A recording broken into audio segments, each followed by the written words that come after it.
ನೀಡಲು ಬಂದಿರುವಂತಹ ಪುರುಷೋತ್ತಮಾಚಾರ್ಯ ಇವರಿಗೆ ಪರ್ಯಾಯ ಶ್ರೀ ಸೋದೆ ವಾದಿರಾಜ ಮಠದ ಪರವಾಗಿ ಹೃತ್ಪೂರ್ವಕ ಸ್ವಾಗತವನ್ನು ಬಯಸ್ತಾ ಈ ಜ್ಞಾನಯಜ್ಞಕ್ಕೆ ಶ್ರೋತೃಗಳಾಗಿ ಬಂದಿರತಕ್ಕಂತಹ ತಮಗೆಲ್ಲರಿಗೂ ಕೂಡ ಶ್ರೀಮಠದ ಪರವಾಗಿ ಸ್ವಾಗತವನ್ನು ಬಯಸ್ತಾ ವಿದ್ವಾನ್ ಪುರುಷೋತ್ತಮಾಚಾರ್ಯರಲ್ಲಿ ಪ್ರಾರ್ಥನೆ ಮಾಡ್ತೇನೆ ತಮ್ಮ ಪ್ರವಚನವನ್ನು ನಡೆಸಿಕೊಡಬೇಕು ಅಂತ ಕೇಳಿಕೊಳ್ತೇನೆ.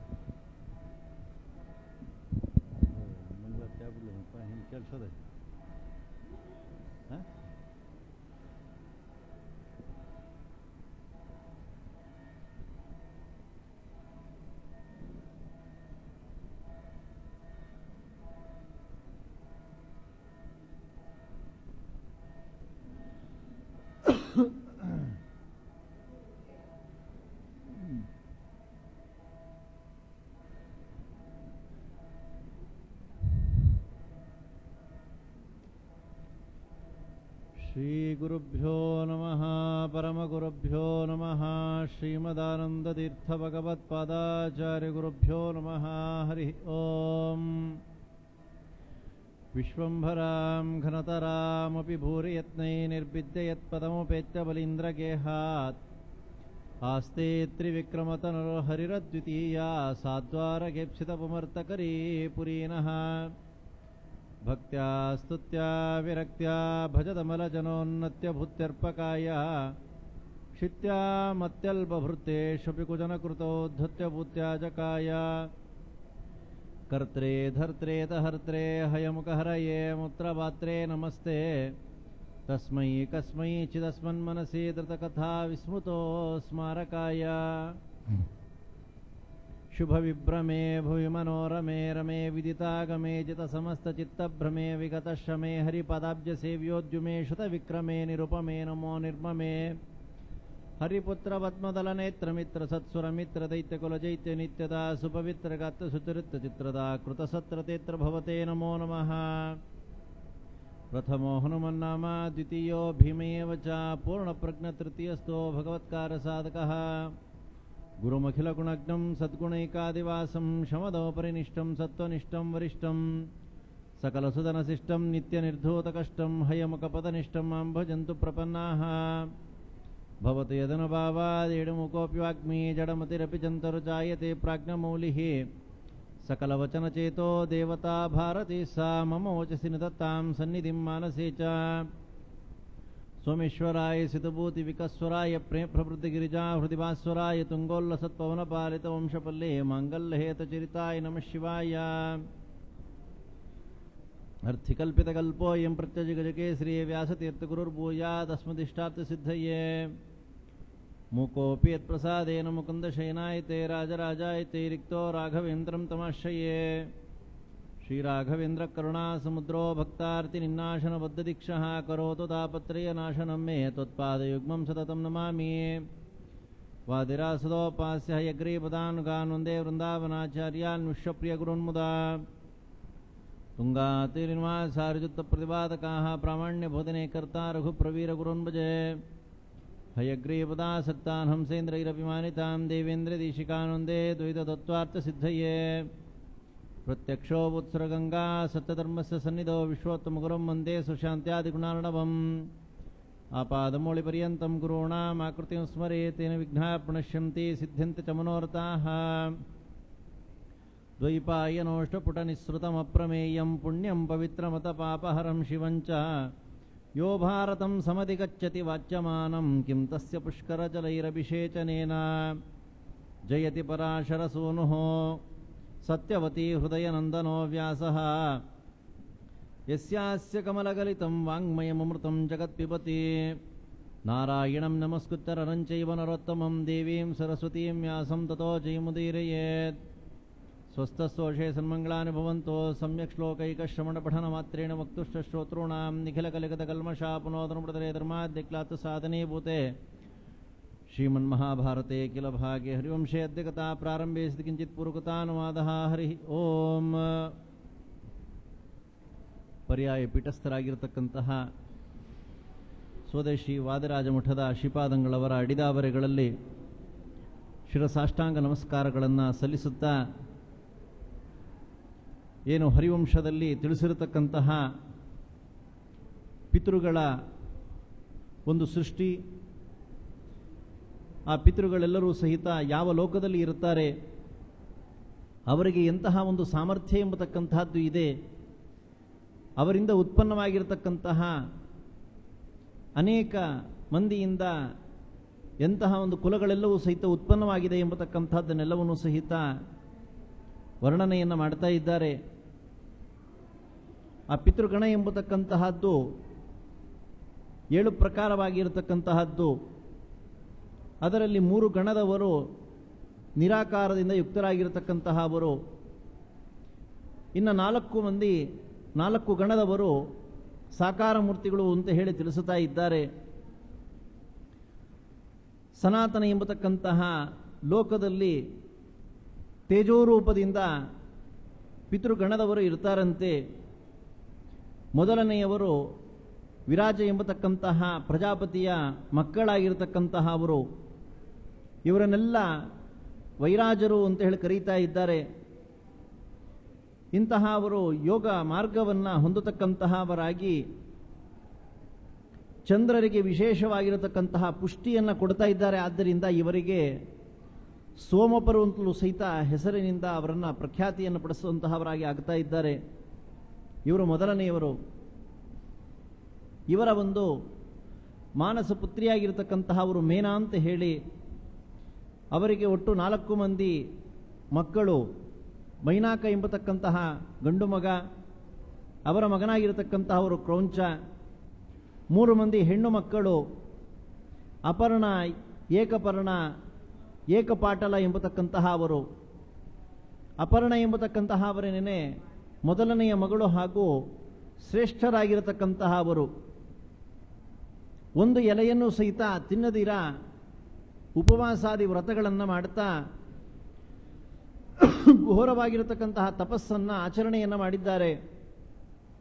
ಇಂತಹ ಯಾವ ಮಗಳನ್ನು ನೋಡಿ ತಾಯಿ ಉಮಾ ಎಂಬುದಾಗಿ ಸಂಬೋಧನೆಯನ್ನು ಮಾಡ್ತಾ ಇದ್ದಾರೆ. ಹೀಗೆ ಮಾಡಬೇಡ, ಉಪವಾಸವನ್ನು ಮಾಡಬೇಡ ಅಂತ ಹೇಳಿದ್ದರಿಂದ ಅಂದಿನಿಂದ ಅವರ ಹೆಸರು ಉಮಾ ಎಂಬುದಾಗಿ ಪ್ರಖ್ಯಾತವಾಗುತ್ತಾ ಇದೆ. ಇಂತಹ ಉಮಾ ಎಂಬತಕ್ಕಂತಹ ಅವರನ್ನು ರುದ್ರದೇವರಿಗೆ ಕೊಟ್ಟು ಲಗ್ನವನ್ನು ಮಾಡಿದ್ದಾರೆ. ಏಕಪರ್ಣ ಎಂಬತಕ್ಕಂತಹ ಅವರನ್ನು ಅಸಿತ ದೇವಲ ಎಂಬತಕ್ಕಂತಹ ಅವರಿಗೆ ಕೊಟ್ಟು ಲಗ್ನ ಮಾಡ್ತಾ ಇದ್ದಾರೆ. ಇನ್ನು 3ನೆಯವರು ಏಕಪಾಟಲ ಎಂಬುದಾಗಿ ಅವರನ್ನು ಜೈಗೀಶವ್ಯರು ಎಂಬತಕ್ಕಂತಹ ಅವರಿಗೆ ಕೊಟ್ಟು ಲಗ್ನವನ್ನು ಮಾಡ್ತಾ ಇದ್ದಾರೆ. ಇದು ಪಿತೃಗಳ ಮೊದಲನೆಯ ಗಣದವರ ವಿಷಯವನ್ನು ಹೇಳಿ 2ನೆಯ ಗಣದವರ ವಿಷಯವನ್ನು ಹೇಳ್ತಾ ಇದ್ದಾರೆ. ಅಗ್ನಿಶ್ವಾತ್ತರು ಎಂಬತಕ್ಕಂತಹ ಅವರು, ಇವರ ಮಾನಸ ಪುತ್ರಿ ಅಚ್ಚೋದ ಎಂಬತಕ್ಕಂತಹ ಅವರು. ಇವರು ಅವರ ತಂದೆಗಳ ಒಂದು ಸ್ವರೂಪವನ್ನು ತಿಳಿಯೋದಿಕ್ಕೆ ಆಗದಿರ ಯಾವ ಅಮಾವಾಸ್ಯೆ ಎಂಬತಕ್ಕಂತಹ ಅವರನ್ನೇ ತಂದೆ ಅಂತ ಹೇಳಿ ಚಿಂತನೆಯನ್ನ ಮಾಡಿ ಮತ್ತೆ ಭೂಲೋಕದೊಳಗಡೆಗೆ ಅವತಾರವನ್ನು ಮಾಡತಕ್ಕಂತಹವರಾಗಿ ವೇದವ್ಯಾಸ ದೇವರಿಗೆ ತಾಯಿ ಅಂತ ಹೇಳಿ ಅನ್ನಿಸ್ಕೊಳ್ತಾ ಇದ್ದಾರೆ. ಸತ್ಯವತಿ ಹಾಗೂ ಪರಾಶರರನ್ನು ನಿಮಿತ್ತವನ್ನು ಮಾಡಿಕೊಂಡು ದ್ವೀಪದ ಮಧ್ಯದಲ್ಲಿ ಭಗವಂತ ಅವತಾರವನ್ನು ಮಾಡಿದ್ದಾನೆ. ಇನ್ನು 3ನೆಯ ಗಣದವರ ವಿಷಯವನ್ನು ತಿಳಿಸುತ್ತಾ ಇದ್ದಾರೆ. ವೈಭ್ರಾಜ ಎಂಬತಕ್ಕಂತಹ ಹೆಸರಿನ ಲೋಕ ಎಂಬತಕ್ಕಂತಹದ್ದಿದೆ, ಅದು ಸ್ವರ್ಗದಲ್ಲೇ ಇರತಕ್ಕಂತಹದ್ದು. ಅಲ್ಲಿ ಬರಿಹಿಷದ ಎಂಬತಕ್ಕಂತಹ ಪಿತೃಗಣದವರು ಇದ್ದಾರೆ. ಇವರನ್ನು ಯಕ್ಷರು, ಗಂಧರ್ವರು, ರಾಕ್ಷಸರು, ನಾಗಗಳು, ಸರ್ಪಗಳು ಇವರೆಲ್ಲರೂ ಸಹಿತ ಅವರನ್ನು ಉಪಾಸನೆಯನ್ನು ಮಾಡ್ತಾ ಇದ್ದಾರಂತೆ. ಇಂತಹ ಅವರ ಮಕ್ಕಳಾಗಿರತಕ್ಕಂತಹ ಅವರನ್ನೇ ಮಾನಸ ಪುತ್ರಿಯಾಗಿರತಕ್ಕಂತಹ ಅವರು ಪೀವರಿ ಅಂತ ಹೇಳಿ ಕರೀತಾ ಇದ್ದಾರೆ. ಇಂತಹ ಯಾವ ಪೀವರಿ ಎಂಬತಕ್ಕಂತಹ ಅವರನ್ನು ಶುಕಾಚಾರ್ಯರಿಗೆ ಕೊಟ್ಟು ಲಗ್ನವನ್ನು ಮಾಡಿದ್ದಾರೆ. ಇಂತಹ ಯಾವ ಶುಕಾಚಾರ್ಯರಲ್ಲಿ ಕೃಷ್ಣ, ಗೌರ, ಪ್ರಭು, ಶಂಭು ಎಂಬತಕ್ಕಂತಹ 4 ಗಂಡು ಮಕ್ಕಳನ್ನು ಪಡೆಯತಕ್ಕಂತಹವರಾಗಿ ಕೃತ್ವಿ ಎಂಬತಕ್ಕಂತಹ ಹೆಣ್ಣು ಮಗಳನ್ನು ಸಹಿತ ಪಡೆದಿದ್ದಾರೆ. ಇಂತಹ ಕೃತ್ವಿ ಎಂಬತಕ್ಕಂತಹ ಅವರನ್ನು ಅಣುಹ ಎಂಬತಕ್ಕಂತಹ ಅವರಿಗೆ ಕೊಟ್ಟು ಲಗ್ನವನ್ನು ಮಾಡ್ತಾ ಇದ್ದಾರೆ. ಅವರಲ್ಲಿ ಬ್ರಹ್ಮದತ್ತ ಎಂಬತಕ್ಕಂತಹ ಅವರು ಸಹಿತ ಅವತಾರವನ್ನು ಮಾಡ್ತಾ ಇದ್ದಾರೆ. ಈ ಬ್ರಹ್ಮದತ್ತ ಎಂಬತಕ್ಕಂತಹ ಅವರ ವಿಷಯವನ್ನು ಮುಂದಿನ ಅಧ್ಯಾಯಗಳಲ್ಲಿ ಮತ್ತೆ ವರ್ಣನೆಯನ್ನು ಮಾಡ್ತಾ ಇದ್ದಾರೆ. ಇದಿಷ್ಟು ಸಹಿತ ನಿರಾಕಾರ ರೂಪದಲ್ಲಿ ಇರತಕ್ಕಂತಹ ಪಿತೃಗಣದವರ ವಿಷಯವನ್ನು ಹೇಳ್ತಾ ಇದ್ದಾರೆ. ಶುಕಾಚಾರ್ಯರು ಈ ಪ್ರಕಾರವಾಗಿ ಲಗ್ನವನ್ನು ಆಗಿ ಮಕ್ಕಳನ್ನೆಲ್ಲ ಪಡೆದ ನಂತರದಲ್ಲಿ ಅವರು ಮತ್ತೆ ಪುನಃ ಅವಧೂತ ಚರ್ಯೆಯನ್ನು ಸ್ವೀಕಾರವನ್ನು ಮಾಡ್ತಾ ಇದ್ದಾರೆ. ಅವರ ವಿಷಯವನ್ನು ಭಾಗವತಾದಿಗಳಲ್ಲಿ ಹಾಗೂ ಇನ್ನೂ ಅನೇಕ ರೀತಿಯಾಗಿರತಕ್ಕಂಥ ಪುರಾಣಗಳಲ್ಲೆಲ್ಲ ವರ್ಣನೆಯನ್ನು ಮಾಡ್ತಾ ಇದ್ದಾರೆ. ಇಂತಹ ಶುಕಾಚಾರ್ಯರೇನೆ ಶ್ರೀನಿವಾಸನ ಕಲ್ಯಾಣಕ್ಕೆ ಲಗ್ನ ಪತ್ರಿಕೆಯನ್ನು ಬರೆದು ಆ ಶ್ರೀನಿವಾಸನಿಗೆ ಮುಟ್ಟಿಸ್ತಕ್ಕಂತಹವರಾಗಿ ಆಗುತ್ತಾ ಇದ್ದಾರೆ. ಇಷ್ಟು ವರ್ಣನೆಯನ್ನು ಮಾಡಿದ ನಂತರದಲ್ಲಿ ಮತ್ತೆ ಪ್ರಶ್ನೆಯನ್ನು ಮಾಡ್ತಾ ಇದ್ದಾರೆ. 4 ಪ್ರಕಾರವಾಗಿರತಕ್ಕಂತಹ ಅವರು ಮೂರ್ತಿಮತ್ತಾಗಿರತಕ್ಕಂತಹ ಪಿತೃಗಳ ಗಣದವರನ್ನ ನೀವು ವರ್ಣನೆಯನ್ನು ಮಾಡಬೇಕು ಅಂತ ಹೇಳಿ ಪ್ರಾರ್ಥನೆಯನ್ನು ಮಾಡಿದಂತಹ ಸಂದರ್ಭದೊಳಗಡೆಗೆ ಅದನ್ನು ಹೇಳಲಿಕ್ಕೆ ಪ್ರವೃತ್ತರಾಗಿದ್ದಾರೆ. ಸುಕಾಲರೆಂಬತಕ್ಕಂತಹ ಪಿತೃಗಳು ವಸಿಷ್ಠರ ಎಂಬತಕ್ಕಂಥ ಪ್ರಜಾಪತಿಗಳಿಂದ ಉತ್ಪನ್ನರಾಗಿರತಕ್ಕಂತಹವರು ಸುಖ ಸಮೃದ್ಧಿಯಿಂದ ಕೂಡಿರತಕ್ಕಂತಹ ಒಂದು ಲೋಕ, ಸ್ವರ್ಗದಲ್ಲಿ ಜ್ಯೋತಿರ್ಮಯವಾಗಿರತಕ್ಕಂತಹದ್ದು ಆ ಲೋಕ, ಅಲ್ಲಿ ವಾಸವಾಗಿದ್ದಾರಂತೆ. ಇವರಿಗೆ ಗೌಹು ಎಂಬತಕ್ಕಂತಹ ಒಬ್ಬಳು ಮಾನಸ ಪುತ್ರಿ ಇದ್ದರಂತೆ. ಇಂತಹವರ ವಂಶದಲ್ಲಿ ಶುಕನೆಂಬತಕ್ಕಂತಹ ರಾಜನು ಸಹಿತ ಅವತಾರವನ್ನು ಮಾಡ್ತಾ ಇದ್ದಾರೆ. ಇಂತಹ ಅವರ ಭಾರ್ಯೆಯಾಗಿ ಅಂದರೆ ಶುಕ ಎಂಬತಕ್ಕಂತಹ ರಾಜನಿಗೆ ಹೆಂಡತಿಯಾಗುತ್ತಾ ಇದ್ದಾರೆ. ಅವರಿಗೆ ಇನ್ನೊಂದು ಹೆಸರಿದೆಯಂತೆ, ಏಕಶೃಂಗ ಎಂಬತಕ್ಕಂತಹದ್ದಾಗಿ. ಇದಾದ ನಂತರದಲ್ಲಿ ಆ ಯಾವ ಮೂರ್ತಿಮತ್ತಾಗಿರತಕ್ಕಂತಹ ಪಿತೃಗಣದವರ 2ನೆಯ ಪ್ರಕಾರವನ್ನು ತಿಳಿಸ್ತಕ್ಕಂತಹವರಾಗಿ ಆಗುತ್ತಾ ಇದ್ದಾರೆ. ಅಂಗೀರಸರ ಪುತ್ರರಾಗಿರತಕ್ಕಂತಹ ಅಂಗೀರಸ ಎಂಬತಕ್ಕಂತಹ ಪಿತೃಗಳು ಸೂರ್ಯ ಕಿರಣದಿಂದ ಪ್ರಕಾಶಮಾನವಾಗತಕ್ಕಂತಹ ಲೋಕದಲ್ಲಿ ಏನೇನೆ ಅವರ ಸಂಚಾರ ಎಂಬತಕ್ಕಂತಹದ್ದು. ಇವರನ್ನು ಎಲ್ಲರನ್ನೂ ಸಹಿತ ತಾನ್ ಕ್ಷತ್ರಿಯ ಗಣಾಂಸ್ತಥ, ಕ್ಷತ್ರಿಯರೆಲ್ಲರೂ ಸಹಿತ ಈ ಪಿತೃಗಣದವರನ್ನ ಉಪಾಸನೆಯನ್ನು ಮಾಡತಕ್ಕಂತಹವರಾಗಿ ಆಗುತ್ತಾರಂತೆ. ಯಶೋಧ ಎಂಬತಕ್ಕಂತಹ ಮಾನಸ ಪುತ್ರಿಯನ್ನ ಅವರು ಪಡೆಯುವಂತಹವರಾಗಿ ಆಗಿದ್ದಾರೆ. ಇಂತಹ ಯಶೋಧ ಎಂಬತಕ್ಕಂತಹ ಮಾನಸ ಪುತ್ರಿಯನ್ನ, ಯಶೋಧ ಅಂದ ತಕ್ಷಣದೊಳಗಡೆಗೆ ನಾವು ಕೃಷ್ಣನ ತಾಯಿ ಅಂತ ಹೇಳಿ ಬಂದುಬಿಡುತ್ತೆ. ಒಂದೇ ಹೆಸರಿನವರು ಅನೇಕ ಮಂದಿ ಇರ್ತಾರೆ. ಆದರೆ ಇಲ್ಲಿ ಕೃಷ್ಣನ ತಾಯಿ ಅಲ್ಲ, ಆ ಯಶೋಧ ಎಂಬತಕ್ಕಂತಹ ಅವರನ್ನ ವೃದ್ಧಶರ್ಮನ ಮಗನಾಗಿರ್ತಕ್ಕಂತಹ ವಿಶ್ವಮಹಾನ್ ಎಂಬತಕ್ಕಂತಹ ಅವರಿಗೆ ಕೊಟ್ಟು ಲಗ್ನವನ್ನ ಮಾಡ್ತಾ ಇದ್ದಾರೆ. ಇವರ ಮಕ್ಕಳಾಗಿರ್ತಕ್ಕಂತಹ ಅವರೇನೇ ದಿಲೀಪ ಎಂಬತಕ್ಕಂತಹ ಅವರು ರಾಮದೇವರ ಪೂರ್ವಿಕರು ಅಂತ ಹೇಳಿ ವರ್ಣನೆಯನ್ನು ಮಾಡ್ತಾ ಇದ್ದಾರೆ. ಇಂತಹ ದಿಲೀಪ ಎಂಬತಕ್ಕಂತಹ ರಾಜರಿಗೆ ಇನ್ನೊಂದು ಹೆಸರಿದೆಯಂತೆ, ಖಟ್ವಾಂಗ ಎಂಬುದಾಗಿ ಕರೀತಾ ಇದ್ದಾರೆ. ಇಂತಹ ಯಾವ ಮಹಾನ್ ವ್ಯಕ್ತಿಗಳು ದೊಡ್ಡ ಯಜ್ಞವನ್ನ ಮಾಡಿದಾಗ ಅನೇಕ ಋಷಿಮುನಿಗಳೆಲ್ಲರೂ ಸಹಿತ ಬಂದು ಆ ಯಜ್ಞದಲ್ಲಿ ಭಾಗವಹಿಸತಕ್ಕಂತಹವರಾಗಿ ಆಗಿದ್ದಾರೆ. ಕೊನೆಯಲ್ಲಿ ಆ ಯಜ್ಞವನ್ನು ವಿಶೇಷವಾಗಿ ಕೊಂಡಾಡುವಂತಹವರಾಗಿಯೂ ಸಹಿತ ಆಗಿದ್ದಾರೆ. ಈ ಯಜ್ಞ ಎಲ್ಲ ಮುಗಿದ ನಂತರದಲ್ಲಿ ಇಂದ್ರದೇವರ ಜೊತೆಯಲ್ಲಿ ಸೇರಿಕೊಂಡು ದೈತ್ಯರ ಮೇಲೆ ಯುದ್ಧಕ್ಕೆ ಹೋಗಿದ್ದಾರೆ. ಎಲ್ಲರನ್ನೂ ಸಹಿತ ಸಂಹಾರವನ್ನು ಮಾಡಿದ್ದಾರೆ. ಅದಾದ ನಂತರದೊಳಗಡೆಗೆ ಇಂದ್ರದೇವರನ್ನ ಪ್ರಶ್ನೆ ಮಾಡ್ತಾ ಇದ್ದಾರೆ. ಅವರು ಕೇಳ್ತಿದ್ದಾರೆ ಇಂದ್ರದೇವರು ನಿಂಗೇನು ಬರಬೇಕು ಅಂತ ಹೇಳಿ. ಆ ಕಾಲದಲ್ಲಿ ಅವರು ಹೇಳಿದ್ರು ನನಗೆ ಎಷ್ಟು ಆಯಸ್ಸಿದೆ ಅಂತ ಹೇಳಿ ಅಂತ. ಯಾರೂ ಸಹಿತ ಇದನ್ನು ಕೇಳತಕ್ಕಂತಹವರಲ್ಲ. ಡಾಕ್ಟ್ರನ್ನ ಕೇಳಿದ್ರು ಸಹಿತ ಹೇಳ್ತಾರೆ ಇಲ್ಲ ನೀವು ತುಂಬ ವರ್ಷ ಬದುಕ್ತೀರಾ ಅಂತ ಹೇಳಿ. ಜ್ಯೋತಿಷ್ಯರನ್ನು ಹೋಗಿ ಕೇಳಿದ್ರು ಸಹಿತ ಅಷ್ಟೇನೆ.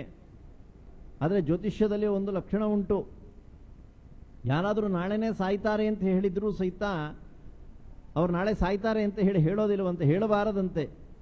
ನಿನಗಿನ್ನೂ ಸಹಿತ ತುಂಬ ಆಯಸ್ಸಿದೆ ಅಂತ ಹೇಳಿ ಕಳಿಸಬೇಕಂತೆ. ಅಂದರೆ ಬ್ರಾಹ್ಮಣರು ಆ ರೀತಿಯಲ್ಲಿ ಆಶೀರ್ವಾದವನ್ನು ಮಾಡಬೇಕು ಅಂತ ಅರ್ಥ. ಹಾಗೆ ಅವರು ಪ್ರಶ್ನೆಯನ್ನು ಮಾಡಿದಾಗ ಇಂದ್ರದೇವರು ಹೇಳಿದ್ರಂತೆ ಯಥಾರ್ಥವಾಗಿರ್ತಕ್ಕಂಥ ವಿಷಯವನ್ನು ಹೇಳ ಅಂತ ಹೇಳಿ. ಆಗಬಹುದು, 2 ಮುಹೂರ್ತಗಳ ಕಾಲ ಮಾತ್ರ ಉಳ್ಕೊಂಡಿದೆ ಅಷ್ಟೇ ಅಂತಂದ್ರಂತೆ. 2 ಮುಹೂರ್ತ ಅಂತಂದ್ರೆ ಯಾರು ತಾನೇ ಬದುಕಿರ್ತಾರೆ, ತತ್ಕಾಲದಲ್ಲೇ ಹೋಗ್ಬಿಡ್ತಾರೆ. ಯಾರಿಗಾದ್ರೂ 1 ವರ್ಷ ಆಯಸ್ಸು ಅಂತ ಹೇಳಿದ್ರೆ ಅವರು ಅದನ್ನು ಯೋಚನೆ ಮಾಡಿ ಮಾಡಿ ಮಾಡಿ ಮಾಡಿ 6 ತಿಂಗಳಿಗೆ ಹೋಗಿಬಿಡ್ತಾರೆ. ಹಾಗೆ 2 ಮುಹೂರ್ತ ಅಂತಂದರು. ಏನು ಬರಬೇಕು ಅಂತ ಕೇಳಿದ್ರಲ್ಲ, ಏನಿಲ್ಲ, ಕಣ್ಣು ಮುಚ್ಚಿ ಕಣ್ಣು ತೆಗೆಯೋ ಅಷ್ಟರೊಳಗಡೆಗೆ ನಾನು ಭೂಲೋಕಕ್ಕೆ ಹೋಗಬೇಕು ಅಂತ ಹೇಳ್ತಾ ಇದ್ದಾರೆ. ಮರುಕ್ಷಣದಲ್ಲಿಯೇ ಅವರು ಭೂಲೋಕದಲ್ಲಿ ಇದ್ದಾರೆ. ಮಗನಿಗೆ ಪಟ್ಟವನ್ನು ಕಟ್ಟತಕ್ಕಂತಹವರಾಗಿ ಭಗವಂತನ ಪಾದಾರವಿಂದವನ್ನು ವಿಶೇಷವಾಗಿ ಚಿಂತನೆ ಎಂಬತಕ್ಕಂತಹದ್ದನ್ನು ಮಾಡಿ ಭಗವಂತನ ಲೋಕವನ್ನು ಹೊಂದುವಂತಹವರಾಗಿ ಆಗ್ತಾ ಇದ್ದಾರೆ ಅಂತ ಹೇಳಿ ಭಾಗವತದ ಪ್ರಾರಂಭದಲ್ಲಿ ಶುಕಾಚಾರ್ಯರು ಪರೀಕ್ಷಿತ ಮಹಾರಾಜರಿಗೆ ಉಪದೇಶವನ್ನು ಮಾಡ್ತಾ ಇದ್ದಾರೆ. ಇಂತಹ ದಿಲೀಪ ಎಂಬತಕ್ಕಂತಹ ಅವರು ಆಂಗಿರಸ ಎಂಬತಕ್ಕಂತಹ ಪಿತೃಗಳ ಪರಂಪರೆಯಲ್ಲಿ ಬರತಕ್ಕಂತಹ ಅವರಾಗಿ ಆಗಿದ್ದಾರೆ. ಇದು 2ನೆಯ ಗಣದವರಾಗಿತ್ತು. ಅಂದರೆ ಮತ್ತೆ 3ನೆಯ ಗಣದವರ ವಿಷಯವನ್ನು ಹೇಳ್ತಾ ಇದ್ದಾರೆ. ಕರ್ದಮ ಪುತ್ರಿಯಾಗಿರತಕ್ಕಂತಹ ಗತಿ ಎಂಬತಕ್ಕಂತಹ ಅವರಲ್ಲಿ ಯಾವ ಪುಲಹ ಎಂಬತಕ್ಕಂತಹ ಋಷಿಗಳು ಸುಸ್ವಾದ ಎಂಬತಕ್ಕಂತಹ ಪಿತೃದೇವತೆಗಳನ್ನು ಸೃಷ್ಟಿಯನ್ನು ಮಾಡತಕ್ಕಂತಹವರಾಗಿ ಆಗುತ್ತಾ ಇದ್ದಾರೆ. ಸುಸ್ವಾದ ನಾಮ ಪಿತರಃ ಕರ್ದಮಸ್ಯ ಪ್ರಜಾಪತೇಹೇ ಸಮುತ್ಪನ್ನಾಸ್ತು ಪುಲಹ ಮಾಹಾತ್ಮ್ಯೋ ದ್ವಿಜವರ್ಷಭಾಹ. ಇಂತಹ ಯಾವ ಪುಲಹ ಎಂಬತಕ್ಕಂತಹ ಅವರಿಂದ ಉತ್ಪನ್ನರಾಗಿರತಕ್ಕಂತಹವರು ಈ ಸುಸ್ವಾದ ಎಂಬತಕ್ಕಂತಹ ಪಿತೃದೇವತೆಗಳು, ಇಂತಹವರನ್ನ ವೈಶ್ಯರೆಲ್ಲರೂ ಸಹಿತ ವಿಶೇಷವಾಗಿ ಆರಾಧಿಸತಕ್ಕಂತಹವರಾಗಿ ಆಗ್ತಾ ಇದ್ದಾರೆ. ಇವರ ಮಾನಸಪುತ್ರಿಯಾಗಿರತಕ್ಕಂತಹ ಅವರು ವಿರಜ ಎಂಬುದಾಗಿ ಕರೆಸಿಕೊಳ್ಳತಕ್ಕಂತಹವರಾಗಿದ್ದಾರೆ. ಇಂತಹ ವಿರಜ ಎಂಬತಕ್ಕಂತಹವರನ್ನ ನಹುಷ ಮಹಾರಾಜರಿಗೆ ಕೊಟ್ಟು ಲಗ್ನವನ್ನ ಮಾಡ್ತಾ ಇದ್ದಾರೆ. ಮಹಾಭಾರತದಲ್ಲಿ ವಿಶೇಷವಾಗಿ ನಹುಷ ಮಹಾರಾಜರ ವರ್ಣನೆಯನ್ನು ಮಾಡ್ತಾ ಇದ್ದಾರೆ. ಇಂತಹ ನಹುಷ ಮಹಾರಾಜರಿಗೆ 6 ಮಂದಿ ಗಂಡು ಮಕ್ಕಳು, ಯತಿ, ಯಯಾತಿ, ಸಂಯಾತಿ, ಆಯಾತಿ, ಅಯತಿ, ಧ್ರುವ ಎಂಬತಕ್ಕಂತಹ ಅವರು. ಇಂತಹ ಯಾವ ನಹುಷ ಮಹಾರಾಜರು 100 ಅಶ್ವಮೇಧ ಯಾಗಗಳನ್ನು ಮುಗಿಸಿದ್ದಾರಂತೆ. ಇಂದ್ರ ಪದವಿಗೆ ಅರ್ಹರಾಗಿರತಕ್ಕಂತಹ ಅವರು. ಇಂದ್ರದೇವರು ಸ್ಥಾನಭ್ರಷ್ಟರಾದಂಥ ಸಂದರ್ಭದೊಳಗಡೆಗೆ, ಅವರು ಸ್ವರ್ಗದಲ್ಲಿ ಇಳಿದರೆ ಇರತಕ್ಕಂಥ ಸಂದರ್ಭದೊಳಗಡೆಗೆ ರಾಕ್ಷಸರೆಲ್ಲರೂ ಸಹಿತ ಅಮರಾವತಿಯ ಮೇಲೆ ಯುದ್ಧಕ್ಕೆ ಬರ್ತಾ ಇದ್ದಾರೆ. ಅನೇಕ ದೇವತೆಗಳೆಲ್ಲರೂ ಸಹಿತ ಹೋಗಿ ಬ್ರಹ್ಮದೇವರನ್ನ ಪ್ರಾರ್ಥನೆ ಮಾಡಿದರು. ಸ್ವಾಮಿ, ಇಂತಹ ಒಂದು ಸ್ಥಿತಿ ಬಂದಿದೆ, ಏನು ಮಾಡಬೇಕು ಅಂತಂದರು. ಇಂದ್ರದೇವರು ಕೂಡ ಇಲ್ಲ ಅಂತಂದರು. ಯೋಚನೆ ಮಾಡಬೇಡ್ರಿ, ನಹುಷ ಮಹಾರಾಜರನ್ನ ಕರೆದುಕೊಂಡು ಬಂದು ಆ ಇಂದ್ರ ಪಟ್ಟಕ್ಕೆ ಕೂಡಿಸಿಬಿಡಿ ಅಂತ ಹೇಳ್ತಾ ಇದ್ದಾರೆ. ಕರ್ಕೊಂಡು ಬಂದರು, ಅವ್ರನ್ನ ಕೂಡಿಸಿದ್ದಾರೆ. ಯುದ್ಧ ಪ್ರಾರಂಭವಾಯಿತು. ದೈತ್ಯರನ್ನೆಲ್ಲರನ್ನೂ ಸಹಿತ ಸೋಲಿಸಿಬಿಟ್ಟಿದ್ದಾರೆ. ಆ ಸಿಂಹಾಸನದ ಮೇಲೆ ಕುಳಿತಿದ್ದಾರೆ. ಮಹಾನ್ ಪುಣ್ಯ ಎಂಬತಕ್ಕಂಥದ್ದು ಪ್ರಾಪ್ತವಾಗಿತ್ತು. ಭಗವಂತ ಅದನ್ನೆಲ್ಲವನ್ನು ಸಹಿತ ಕಡಿಮೆ ಮಾಡುವಂತಹವನಾಗಿ ಆಗುತ್ತಾ ಇದ್ದಾನೆ. ಹೆಚ್ಚಿಗೆ ಪುಣ್ಯವನ್ನು ಉಳಿಸೋದಿಲ್ಲ. ಭಗವಂತ ಕೆಲವರಿಗೆ ಮಾತ್ರ ಉಳಿಸುತ್ತಾ ಇದ್ದಾನೆ, ಲೋಕೋಪಕಾರಕ್ಕೋಸ್ಕರವಾಗಿ. ಆ ಸಂದರ್ಭದಲ್ಲಿ ಆ ನಹುಷ ಮಹಾರಾಜರಿಗೆ ಒಂದು ಸ್ವಲ್ಪ ದುಷ್ಟ ಬುದ್ಧಿ ಎಂಬತಕ್ಕಂಥದ್ದು ಪ್ರಾಪ್ತವಾಯಿತಂತೆ. ನಾನು ಇಂದ್ರದೇವರ ಸ್ಥಾನದಲ್ಲಿ ಕುಳಿತುಕೊಂಡಿದ್ದೀನಿ, ಪಕ್ಕದಲ್ಲಿ ಶಚಿದೇವರು ಬಂದು ಕೂತ್ಕೋಬೇಕು ಅಂತಂದರಂತೆ. ಏನು ಮಾಡೋದು? ಸಂದಿಗ್ಧವಾಗಿರತಕ್ಕಂಥ ಪರಿಸ್ಥಿತಿ. ಇಲ್ಲಾಂದ್ರೆ ನಾವು ಹೊರಟು ಬಿಡ್ತೀನಿ ಅಂತಂದ್ರಂತೆ. ಆಗ ಈ ವಿಷಯವನ್ನು ಮತ್ತೆ ಬ್ರಹ್ಮದೇವರಿಗೆ ಹೇಳ್ತಾ ಇದ್ದಾರೆ. ಏನಿಲ್ಲ, ಸಪ್ತ ಋಷಿಗಳನ್ನ ಕೇಳ್ರಿ. ಏಕೆಂದರೆ ಇಂದ್ರದೇವರನ್ನ ಹೊತ್ಕೊಂಡು ಹೋಗುವಂತಹ ಕೆಲಸ ಸಪ್ತ ಋಷಿಗಳದಂತೆ.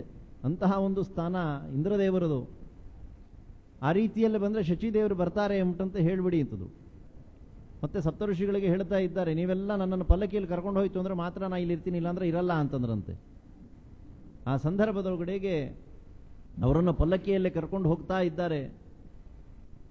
ಅಗಸ್ತ್ಯರು ಸ್ವಲ್ಪ ಕುಳ್ಳಿಗೆ ಇದ್ದರಂತೆ, ನಡೆಯುವಾಗ ಸ್ವಲ್ಪ ವ್ಯತ್ಯಾಸ ಮಾಡದರಂತೆ. ವ್ಯತ್ಯಾಸ ಮಾಡಿದ್ರಲ್ಲ ಅಂತ ಹೇಳಿ ಅವರ ತಲೆಗೆ ಒಮ್ಮೆ ಕಾಲಿನಿಂದ ಒದಿತಾ ಇದ್ದಾರಂತೆ. ಅಲ್ಲಿರತಕ್ಕಂತಹ ಬ್ರಹ್ಮದೇವರು ಶಾಪವನ್ನು ಕೊಡ್ತಾ ಇದ್ದಾರೆ, ಅಜಗರನಾಗು ಅಂತ ಹೇಳಿ. ತಸ್ಯಾ ಶಿಖಾಯ ಮಧ್ಯೆ ಪರಮಾತ್ಮ ವ್ಯವಸ್ಥಿತ. ಶಿಖೆಯಲ್ಲಿ ಪರಮಾತ್ಮನ ಒಂದು ಸನ್ನಿಧಾನ, ಬ್ರಹ್ಮದೇವರ ಸನ್ನಿಧಾನ, ಹೀಗೆಲ್ಲ ವರ್ಣನೆಯನ್ನು ಮಾಡ್ತಾ ಇದ್ದಾರೆ. ಶಾಪವನ್ನು ಕೊಡ್ತಾ ಇದ್ದಾರಂತೆ. ಮರುಕ್ಷಣದೊಳಗಡೆಗೇನೆ ಅಜಗರನಾಗಿ ಬೀಳುತ್ತಾ ಇದ್ದಾರೆ, ಹೆಬ್ಬಾವಾಗಿ ಬೀಳುತ್ತಾ ಇದ್ದಾರೆ. ನನ್ನ ಶಾಪ ವಿಮೋಚನೆ ಯಾವಾಗ ಅಂತ ಹೇಳಿ ಪ್ರಶ್ನೆಯನ್ನ ಮಾಡಿದರು. ಭೀಮಸೇನ ದೇವರು ವನವಾಸಕ್ಕೆ ಅಂತ ಹೇಳಿ ಬರ್ತಾರೆ. ಆ ಕಾಲದಲ್ಲಿ ನೀನು ಅವರನ್ನು ಸುತ್ತ ಹಾಕಿಕೋಬೇಕು. ಎಲ್ಲರನ್ನೂ ಸಹಿತ ಸುತ್ತ ಹಾಕೋ, ಕೆಲವು ಪ್ರಶ್ನೆಗಳನ್ನು ಕೇಳು, ಉತ್ತರ ಕೊಟ್ಟರೆ ಸರಿ, ಕೊಡದಿರೇ ಇತ್ತು ಅಂದರೆ ಅವರನ್ನು ನುಂಗಬಹುದು ಅಂತ ಹೇಳಿದ್ದಾರೆ. ಹಾಗೆ ಅನೇಕರನ್ನೆಲ್ಲ ನುಂಗಿದ್ದಾರೆ. ಯಾವ ವ್ಯಕ್ತಿ ಪ್ರಶ್ನೆಯನ್ನು ಕೇಳಿದಾಗಲೂ ಸಹಿತ ಉತ್ತರವನ್ನು ಕೊಡದಿರ ಹಾಗೆ ಇರ್ತಾರೋ ಆ ವ್ಯಕ್ತಿಗಳು ನಿಮ್ಮನ್ನು ಉದ್ಧಾರ ಮಾಡತಕ್ಕಂತಹವರು ಅಂತ ಹೇಳಿ ತಿಳಿದುಕೊಳ್ಳಿ ಅಂತಿದ್ದಾರೆ. ಹಾಗೆ ವನವಾಸದಲ್ಲಿ ಇದ್ದಂತಹ ಭೀಮಸೇನ ದೇವರು ಅರಣ್ಯದಲ್ಲಿ ಸಂಚಾರವನ್ನು ಮಾಡ್ತಾ ಇದ್ದಾರೆ. ಅಜಗರಕ್ಕೆ ಸಿಕ್ಕಾಕೊಂಡಂತೆ ತಾವು ನಟನೆಯನ್ನು ಮಾಡ್ತಾ ಇದ್ದಾರೆ. ಅಜಗರವನ್ನು 2 ಕ್ಷಣದೊಳಗಡೆಗೆ ಅವರು ಓಡಿಸಿ ಬಿಡಬಹುದು, ನಾಶ ಮಾಡಬಹುದು. ಆದರೆ ಹಾಗೆ ಮಾಡಲಿಲ್ಲವಂತೆ ಭೀಮಸೇನ ದೇವರು. ಅವರು ಸಿಕ್ಕಾಕೊಳ್ತಾ ಇದ್ದಾರೆ. ಆಗ ಪ್ರಶ್ನೆಯನ್ನು ಕೇಳಿದ್ರಂತೆ, ನೀವೇನಾದರೂ ಈ ಪ್ರಶ್ನೆಗೆ ಉತ್ತರವನ್ನು ಹೇಳಿದಿರೇ ಇತ್ತು ಅಂತಂದರೆ ನಾನು ನಿಮ್ಮನ್ನು ನುಂಗು ಬಿಡ್ತೀನಿ ಅಂತಂದ್ರಂತೆ. ಯಾವುದನ್ನು ಉಪಜೀವನವನ್ನು ಮಾಡಿಕೊಂಡಿರತಕ್ಕಂಥದ್ದು ನನ್ನ ಒಂದು ಧರ್ಮ ಅಲ್ಲ ಅಂತ ಹೇಳಿ ಭೀಮಸೇನ ದೇವರು ಸುಮ್ಮನೆ ಇದ್ದಾರೆ. ಧರ್ಮರಾಜರು ನೋಡಿದ್ರು, ಎಷ್ಟೊತ್ತಾದರೂ ಸಹಿತ ಬರಲಿಲ್ಲ ಭೀಮಸೇನ ದೇವರು. ಅವರನ್ನು ಹುಡ್ಕೊಂಡು ಹೋಗಿದ್ದಾರಂತೆ.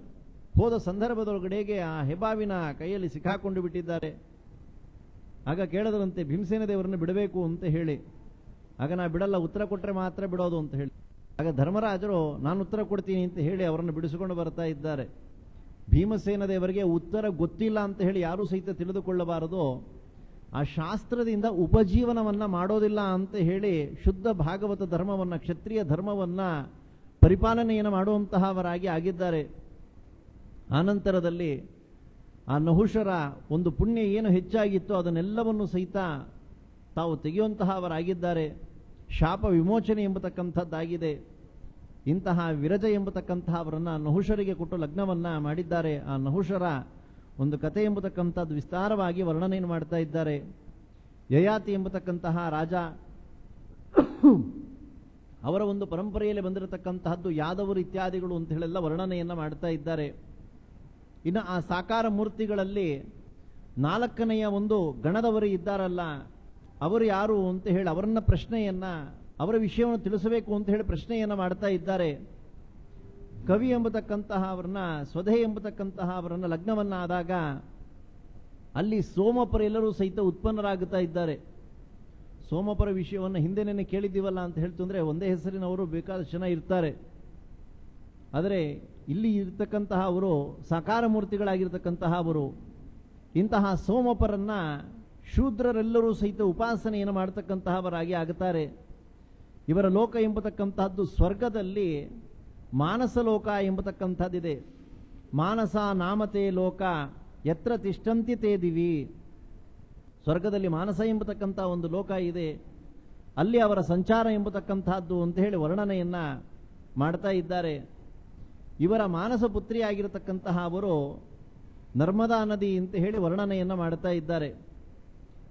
ಇಂತಹ ಯಾವ ನರ್ಮದಾ ಎಂಬತಕ್ಕಂತಹ ಅವರನ್ನ ಉರುಕುತ್ಸು ಎಂಬತಕ್ಕಂತಹ ಅವರಿಗೆ ಕೊಟ್ಟು ಲಗ್ನವನ್ನ ಮಾಡ್ತಾ ಇದ್ದಾರೆ. ಇವರಲ್ಲಿ ಉತ್ಪನ್ನವಾಗಿರತಕ್ಕಂತಹ ಅವರು ತ್ರಸದಸ್ಸು ಎಂಬತಕ್ಕಂತಹ ಅವರು.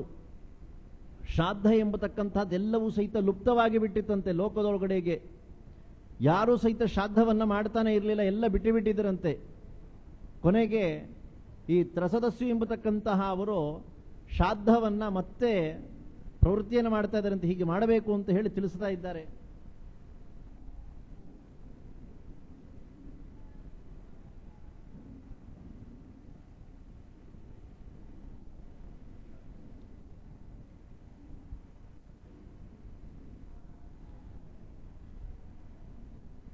ಅಂದ್ರೆ ಶ್ರಾದ್ದವನ್ನ ಮತ್ತೆ ಪುನಃ ಲೋಕದಲ್ಲಿ ತಿಳಿಸಿರತಕ್ಕಂತಹ ಅವರು ಆ ನರ್ಮದಾ ನದಿಯ ಮಕ್ಕಳಾಗಿರತಕ್ಕಂತಹವರೇನೇ.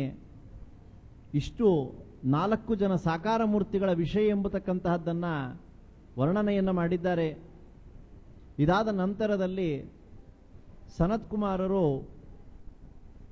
ಯಾವ ಮಾರ್ಕಾಂಡೇಯ ಋಷಿಗಳಿಗೆ ವರ್ಣನೆಯನ್ನ ಮಾಡ್ತಾ ಇದ್ದಾರೆ. ಯಮಧರ್ಮರಾಜರು ಈ 7 ಮಂದಿ ಪಿತೃಗಣದವರು ಇದ್ದಾರಲ್ಲ, ಅವರು ಎಲ್ಲರಿಗಿಂತಲೂ ಸಹಿತ ಮೊದಲ ಅವತಾರವನ್ನ ಮಾಡಿದ್ದಾರೆ. ಆದ್ದರಿಂದ ಇವರಿಗೆ ಶ್ರಾದ್ದದೇವ ಎಂಬತಕ್ಕಂಥ ಹೆಸರು ಸಹಿತ ಪ್ರಾಪ್ತವಾಗುತ್ತಾ ಇದೆ. ಇಂತಹ ಯಾವ ಯಮಧರ್ಮರಾಜರು ಎಲ್ಲರನ್ನೂ ಸಹಿತ, ಅಂದರೆ ಮನುಷ್ಯರನ್ನ ಇತ್ಯಾದಿಗಳನ್ನೆಲ್ಲವನ್ನೂ ಸಹಿತ ತಮ್ಮ ಲೋಕಕ್ಕೆ ಕರೆದುಕೊಂಡು ಹೋಗಿ ಅಂದರೆ ಯಮದೂತರ ಮುಖಾಂತರವಾಗಿ ಕರೆಸಿಕೊಂಡು ಆಯಾಯ ಜೀವರಾಶಿಗಳ ಪಾಪಕ್ಕೆ ಸರಿಯಾಗಿರತಕ್ಕಂಥ ಶಿಕ್ಷೆ ಎಂಬತಕ್ಕಂಥದ್ದನ್ನೆಲ್ಲ ಕೊಡ್ತಾರೆ. ಈ ಕಾರ್ಯವನ್ನ ಅವರಿಗೆ ಒಪ್ಪಿಸುವಂತಹವರಾಗಿ ಆಗಿದ್ದಾರೆ. ಪಿತೃಗಳನ್ನು ನಿಮಿತ್ತವನ್ನ ಮಾಡಿಕೊಂಡು ಯಾವ ವ್ಯಕ್ತಿ ರಜತಾದಿಗಳನ್ನು ದಾನ ಮಾಡ್ತಾ ಇದ್ದಾರೋ, ಅಂದರೆ ಬೆಳ್ಳಿಯನ್ನು ದಾನವನ್ನ ಮಾಡ್ತಾ ಇದ್ದಾರೋ, ಸರ್ವೇಷಾಂ ರಜತಂ ಪಾತ್ರಾಂ ಅಥವಾ ರಜತಾನ್ವಿತಂ, ಬೆಳ್ಳಿ ಅಥವಾ ಬೆಳ್ಳಿಯಿಂದ ಸ್ವಲ್ಪ ಯುಕ್ತವಾಗಿರತಕ್ಕಂತಹ ಪಾತ್ರೆಗಳನ್ನು ಪಿತೃಗಳ ತೃಪ್ತಿಗೋಸ್ಕರವಾಗಿ ಕೊಟ್ಟಂತಹ ಸಂದರ್ಭದೊಳಗಡೆಗೆ ಅನೇಕರಿಗೆ ತೃಪ್ತಿ ಆಗುತ್ತಾ ಇದೆಯಂತೆ. ಅದನ್ನೇ ನಾವು ಮೊದಲನೇ ದಿವಸ ಹೇಳಿದಂತಹದ್ದು. ಕಡು ದೇವತೆಗಳನ್ನು ಕರೆಸಿ ಕಠಿಣ ಪದಾರ್ಥವ ಕೇಳುವರು ಅಂತ ಹೇಳಿ. ಕಠಿಣ ಪದಾರ್ಥ ಅಂತ ಹೇಳಿದ್ರೆ ಬೆಳ್ಳಿಯನ್ನ ಕೇಳ್ತಾ ಇದ್ದಾರೆ. ಬೆಳ್ಳಿಯ ತಿನಿಸ ರೇಟ್ ನೋಡ್ತು ಅಂದ್ರೆ ಹೇಗಿದೆ ಅನ್ನೋದು ಗೊತ್ತಿರುತ್ತೆ. ಆದರೆ ಆ ಬೆಳ್ಳಿಯ ಪದಾರ್ಥವನ್ನ ಅವರವರ ಶಕ್ತ್ಯಾನುಸಾರವಾಗಿ ಎಷ್ಟಾಗತ್ತೋ ಅಷ್ಟನ್ನ ಕೊಡ್ತಕ್ಕಂತಹವರಾದಾಗ ಅವರ ಪಿತೃಗಳೆಲ್ಲರೂ ಸಹಿತ ತೃಪ್ತರಾಗುತ್ತಾ ಇದ್ದಾರೆ.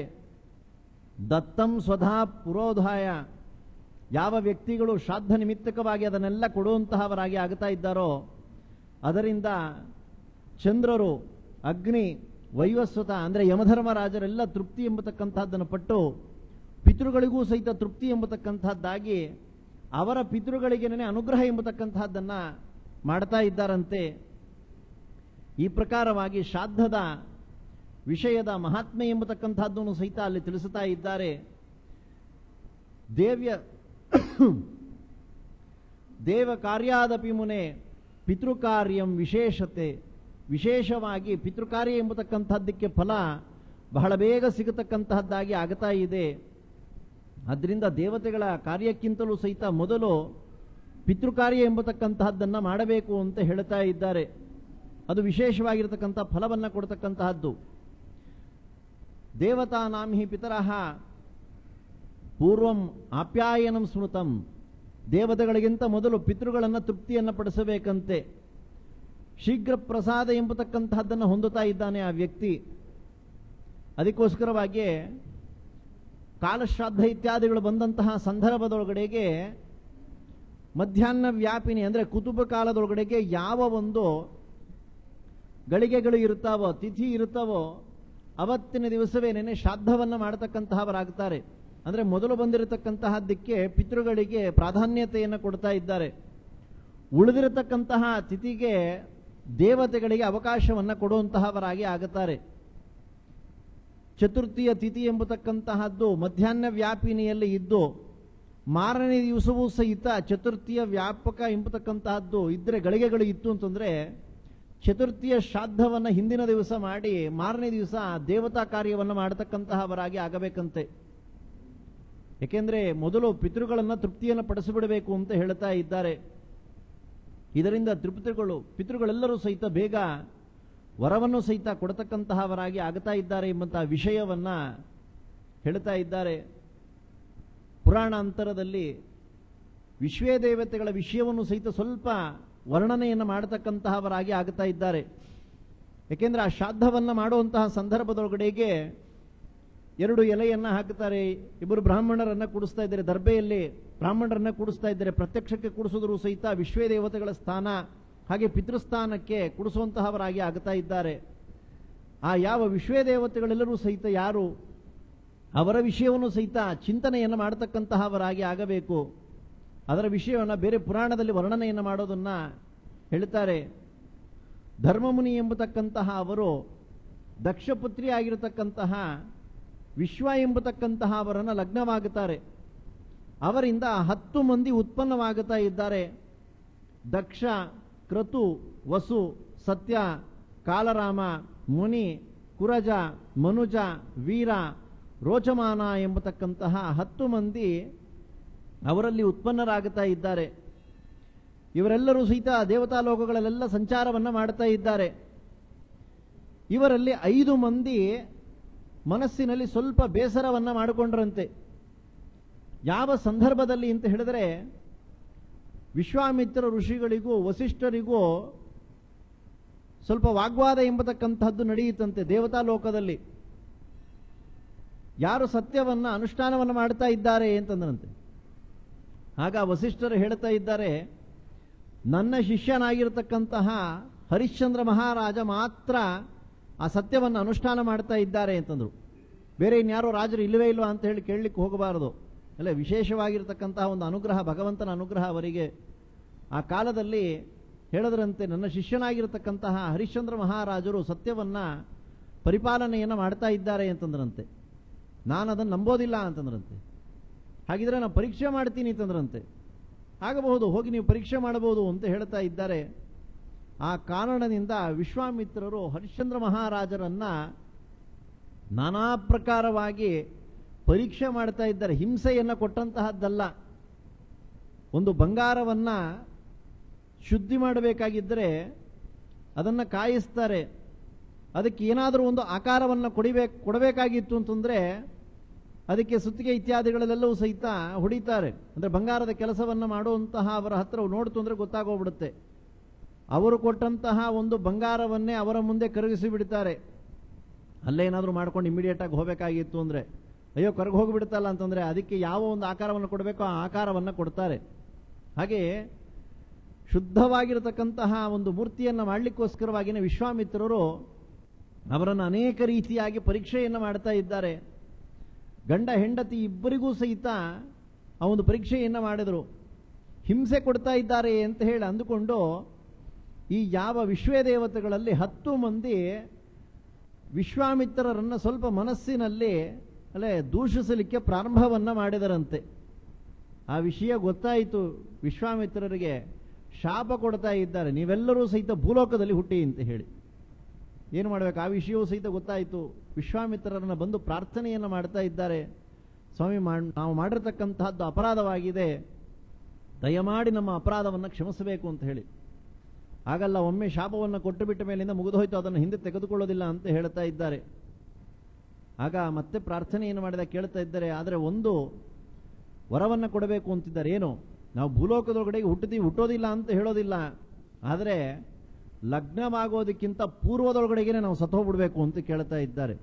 ಯಾಕೆಂದ್ರೆ ಲಗ್ನವಾಯಿತು ಅಂದರೆ ಏನಾಗತ್ತೆ ಅಂತ ಹೇಳಿದ್ರೆ ಕಷ್ಟವನ್ನು ಅನುಭವಿಸಬೇಕಾಗತ್ತಂತೆ.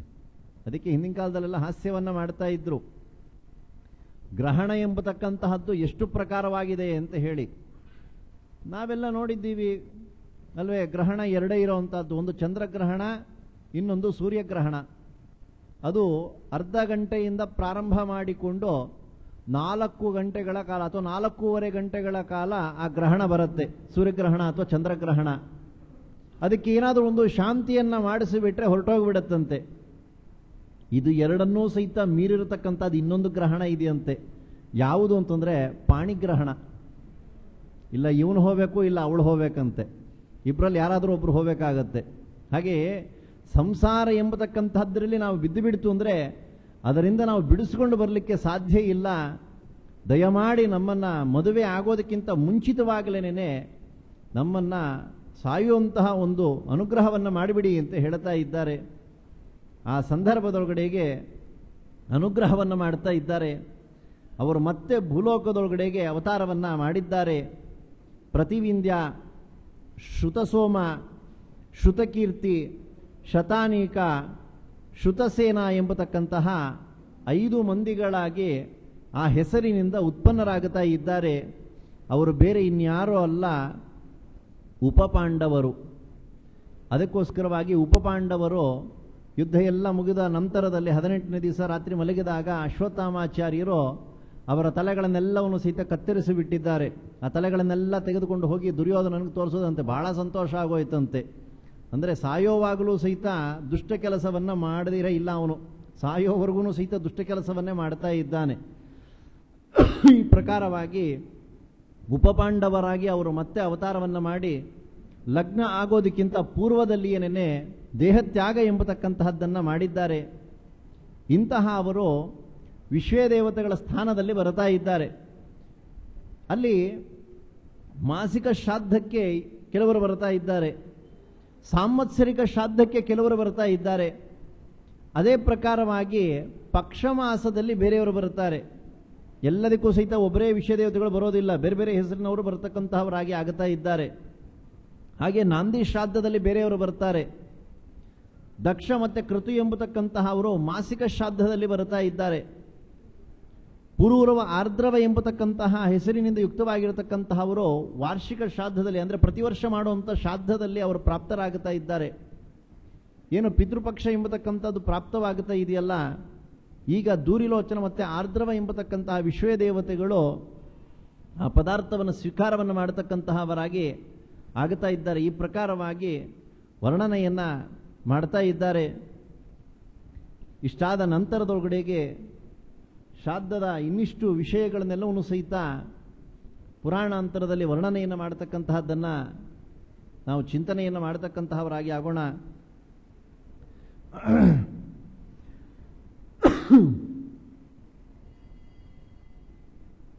ಈಗ ತಾನೇ ಹೇಳಿದೆ, ಪಾಣಿಗ್ರಹಣ ಎಂಬತಕ್ಕಂತಹದ್ದು ಒಬ್ಬ ವ್ಯಕ್ತಿ ಹುಟ್ಟುತ್ತಾನೆ. ಹುಟ್ಟಿದ ನಂತರದೊಳಗಡೆಗೆ ಅವನು ಬಾಲ್ಯಾವಸ್ಥೆ, ಕೌಮಾರ ಎಲ್ಲವನ್ನೂ ಸಹಿತ ಮೀರಿಕೊಂಡು ವಿದ್ಯಾಭ್ಯಾಸವನ್ನೆಲ್ಲ ಮಾಡಿ ಯೌವನ ಎಂಬತಕ್ಕಂಥದ್ದು ಸಹಿತ ಪ್ರಾಪ್ತವಾಗತ್ತೆ. ಲಗ್ನವನ್ನು ಮಾಡಿಕೊಳ್ಳುತ್ತಾನೆ. ಎಷ್ಟು ವರ್ಷ ಇರಬೇಕು ಅಂತ ಹೇಳಿ ಆಯಸ್ಸಿರುತ್ತೋ ಅಷ್ಟು ವರ್ಷಗಳ ಕಾಲ ಅವನು ಬದುಕಿರುತ್ತಾನೆ. ಅದಾದ ನಂತರದೊಳಗಡೆಗೆ ಅವನು ದೇಹತ್ಯಾಗವನ್ನು ಮಾಡಬೇಕು. ಅದಕ್ಕೆ ಹೇಳಿದಂಥದ್ದು ಪಾಣಿಗ್ರಹಣ ಆಯಿತು ಅಂದರೆ ಇಲ್ಲ ಇವನು ಮೊದಲು ಹೋಗಬೇಕು, ಇಲ್ಲ ಅವಳು ಮೊದಲು ಹೋಗಬೇಕು, ಇಬ್ಬರಲ್ಲೊಬ್ಬರು ಮೊದಲು ಹೋಗಲೇಬೇಕು. ಇಬ್ಬರು ಒಟ್ಟಿಗೆ ಹೋಗೋದಕ್ಕೆ ಏನಾದರೂ ಸಹಿತ ಉಪಾಯವಿದೆಯಾ ಅಂತ ಹೇಳಿ ಪ್ರಾರ್ಥನೆಯನ್ನು ಮಾಡುವಂತಹವರಾಗಿ ಆಗುತ್ತಾ ಇದ್ದಾರೆ. ಅದನ್ನೂ ಸಹಿತ ಮಾರ್ಕಾಂಡೇಯರ ಹತ್ತಿರಕ್ಕೇನೆ ಪ್ರಾರ್ಥನೆಯನ್ನು ಮಾಡ್ತಾ ಇದ್ದಾರೆ. ಇದನ್ನು ಪುರಾಣಾಂತರದಲ್ಲಿ ವರ್ಣನೆಯನ್ನು ಮಾಡ್ತಾ ಇದ್ದಾರೆ. ಪಿತೃಗಳೆಲ್ಲರೂ ಸಹಿತ ಅವರ ಒಂದು ಮಕ್ಕಳಿಂದ ಏನು ಪ್ರಾರ್ಥನೆಯನ್ನು ಅಪೇಕ್ಷೆಯನ್ನು ಪಡ್ತಾರೆ ಅಂತ ಹೇಳಿದ್ರೆ, ನದಿಷು ಬಹುತೋಯಾಸು ಶೀತಲಾಸು ವಿಶೇಷತಃ ಅತಿ ಶೀತಲವಾಗಿರತಕ್ಕಂತಹ ಒಂದು ನೀರನ್ನು ಎಳ್ಳನ್ನು ಬೆರೆಸಿ ಅದರೊಳಗಡೆಗೆ ತರ್ಪಣವನ್ನು ಕೊಡ್ತಾರಾ ಅಂತ ಹೇಳಿ ಅಪೇಕ್ಷೆಯನ್ನು ಪಡ್ತಾರಂತೆ. ಅಂದರೆ ಗಂಗಾದಿ ತೀರ್ಥಗಳು ಅತ್ಯಂತ ಶೀತಲವಾಗಿರತಕ್ಕಂತಹದ್ದು.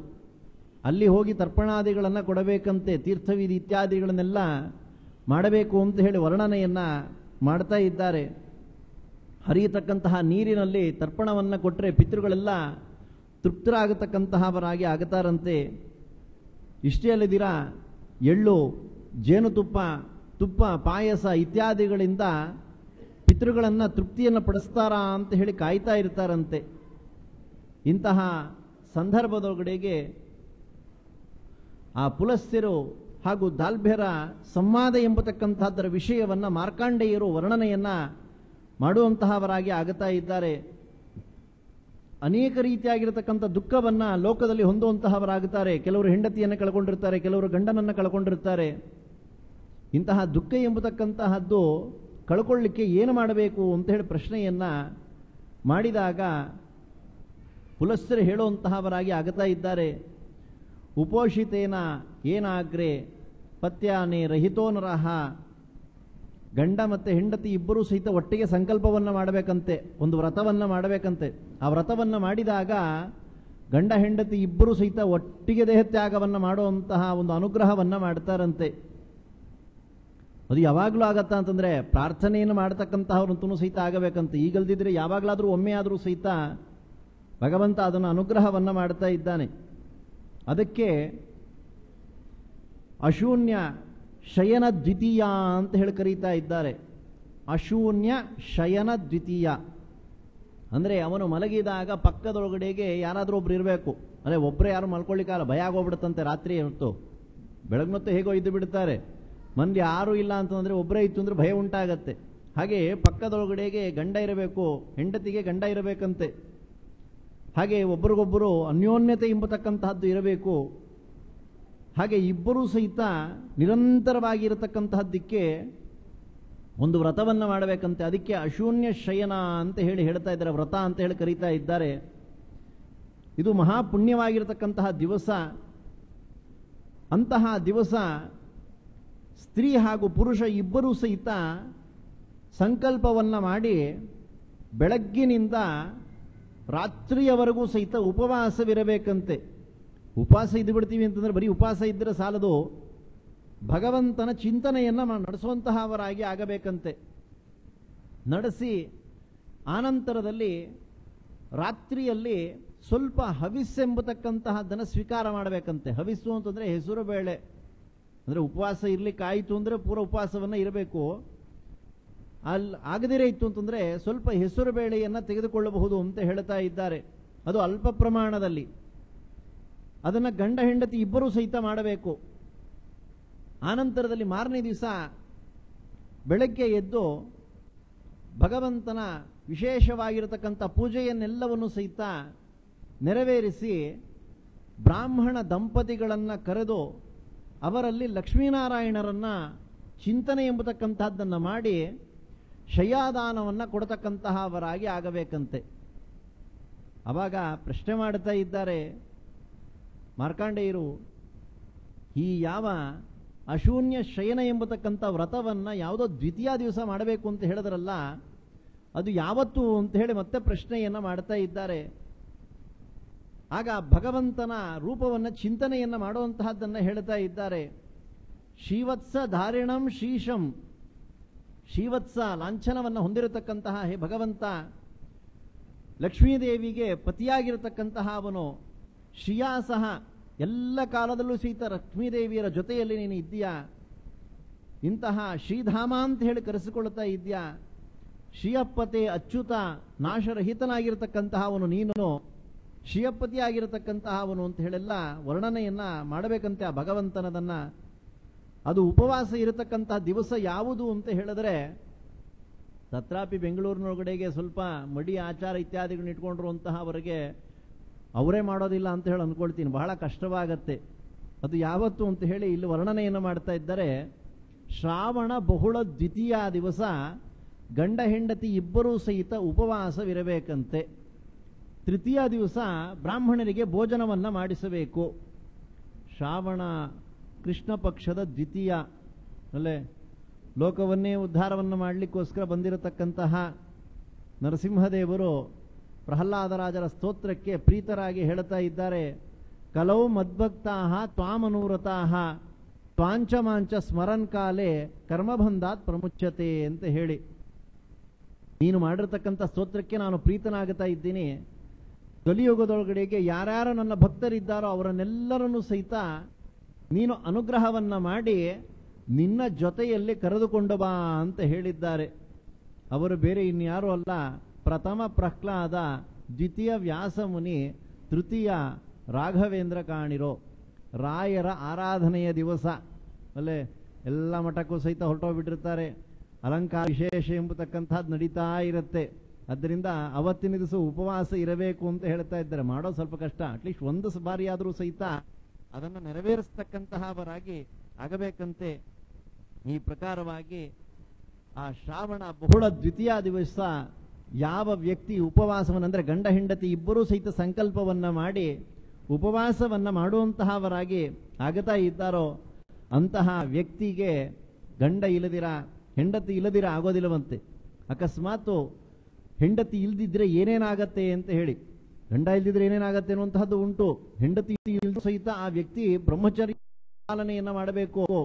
ದರ್ಪಣವನ್ನ ನೋಡಬಾರದು, ಕ್ಷೌರವನ್ನ ಮಾಡಿಸ್ಕೋಬಾರದು, ಹಾಸಿಗೆಯ ಮೇಲೆ ಮಲಕೊಳ್ಳತಕ್ಕಂತಹವನಾಗಿ ಆಗಬಾರದು, ಶುಭ ಸಮಾರಂಭಗಳಿಗೆ ಮದುವೆ ಇತ್ಯಾದಿಗಳಿಗೆಲ್ಲ ಹೋಗಬಾರದು. ಈಗೆಲ್ಲ ಕೆಲವೊಂದೆಲ್ಲ ನಿಯಮ ಎಂಬತಕ್ಕಂಥದ್ದು ಆ ಪುರುಷನಿಗೂ ಸಹಿತ ವಿಧಿತವಾಗಿರತಕ್ಕಂತಹದ್ದು.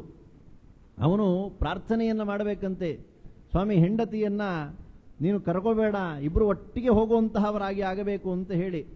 ಹಾಗೇನಾದರೂ ಆಯಿತು ಅಂದರೆ ನನ್ನ ಗೃಹಸ್ಥ ಧರ್ಮ ಎಂಬತಕ್ಕಂತಹದ್ದೇನೆ ನಾಶವಾಗಿ ಬಿಡುತ್ತೆ. ಆದ್ದರಿಂದ ಹಾಗೆ ಮಾಡಬೇಡ, ಹೆಂಡತಿಯ ಆಯಸ್ಸನ್ನು ಸಹಿತ ಕೊಡತಕ್ಕಂತಹವನಾಗಿ ಆಗು ಅಂತ ಹೇಳಿ ಕೇಳ್ಕೋಬೇಕಂತೆ. ಯಾಕೆಂದ್ರೆ ಹೆಂಡತಿ ಹೋಯ್ತು ಅಂತಂದ್ರೆ ಅಗ್ನಿ ಎಂಬತಕ್ಕಂತಹದ್ದು ಅವನಲ್ಲಿ ಇರೋದಿಲ್ಲವಂತೆ. ವೈಶ್ವದೇವವನ್ನು ಮಾಡೋದಕ್ಕೆ ಅಧಿಕಾರವೂ ಸಹಿತ ಇರೋದಿಲ್ಲ. ಅವನ ಮಟ್ಟಕ್ಕೆ ಅವನು ಮಾಡ್ಕೋಬಹುದು. ಸಾರ್ವತ್ರಿಕವಾಗಿರತಕ್ಕಂಥ ವೈಶ್ವದೇವವನ್ನು ಮಾಡಲಿಕ್ಕೆ ಆಗತ್ತೆ ಏನೋ ಅಂತಂದ್ರೆ ಅದಕ್ಕೂ ಸಹಿತ ಅವಕಾಶ ಎಂಬತಕ್ಕಂಥದ್ದು ಇರೋದಿಲ್ಲ. ಅದಕ್ಕೋಸ್ಕರ ಅಗ್ನಿ ಹೊರಟೋಗ್ಬಿಡುತ್ತೆ. ಆದ್ದರಿಂದ ಹೆಂಡತಿ ಎಂಬತಕ್ಕಂತಹವಳನ್ನು ಬಹುಕಾಲವಾಗಿ ಇಡತಕ್ಕಂತಹವನಾಗಿ ಆಗುವಂತ ಹೇಳ್ತಾ ಇದ್ದಾರೆ. ದೇವಪೂಜೆ ಎಂಬತಕ್ಕಂಥದ್ದಕ್ಕೆ ಚ್ಯುತಿ ಬಂದು ಬಿಡುತ್ತಂತೆ. ಪಿತೃ ಕಾರ್ಯ ಎಂಬತಕ್ಕಂಥದ್ದು ನಾಶವಾಗಿ ಬಿಡುತ್ತೆ.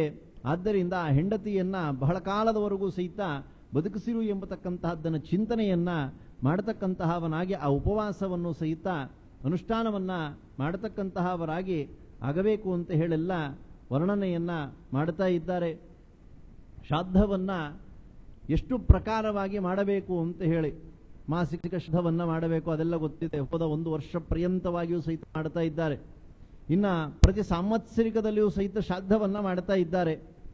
ಇದಾದ ನಂತರದಲ್ಲಿ ಪಕ್ಷ ಮಾಸದೊಳಗಡೆಗೂ ಸಹಿತ 15 ದಿವಸಗಳ ಕಾಲ ಶ್ರಾದ್ದವನ್ನು ಮಾಡುವಂತಹವರಾಗ್ತಾರೆ. ಅದು ಸಹಿತ ಯಾವ ಮೃತತಿಥಿ ಇರುತ್ತೋ ಅವತ್ತಿನ ದಿವಸ ಮಾತ್ರ ಪಿಂಡ ಪ್ರದಾನವನ್ನು ಮಾಡುವಂತಹವರಾಗಿ ಆಗ್ತಾ ಇದ್ದಾರೆ.